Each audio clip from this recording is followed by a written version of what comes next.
এই উম্মত তো এক নেকি দিয়া জান্নাতে যাবে। কয় নেকি দিয়া? একটা নেকি দিয়া জান্নাতে যাবে এই উম্মত। অন্য উম্মতের কথা জানি না আমি, এই উম্মত এক নেকি দিয়া জান্নাতে যাবে।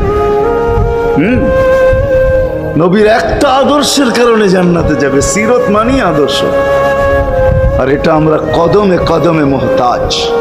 কেননা এই ছোট জীবনটা যদি গ্রহণযোগ্যতা পর্যন্ত পৌঁছাইতে হয় আল্লাহর কাছে, চাই নারী হই, চাই যুবক হই, চাই বৃদ্ধ হই, যেই মানুষই হই না কেন, যেখানেরই হই না কেন, যেই বাসারই হই না কেন, যেই বর্ণেরই হই না কেন, যেই পেশারই হই না কেন, যেই সোসাইটিরই হই না কেন, এই জীবনটাকে যদি গ্রহণযোগ্যতা পর্যন্ত পৌঁছাইতে হয় কার কাছে? দুনিয়াওয়ালাদের কাছে না, মালিকের কাছে, যিনি এক ফোঁটা পানির থেকে অস্তিত্ব দিছেন, যার কাছে আবার আমাদেরকে ফিরা যেতে হবে।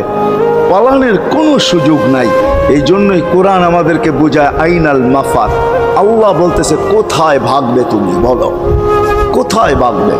কবির কথাই সত্য, যদিও নাকি পালাও তুমি আকাশেতে লাগিয়ে সিঁড়ি লাগাও, যদি আকাশে চলে যাও তো আল্লাহ বলে তোমার পাগার কোনো সুযোগ নাই।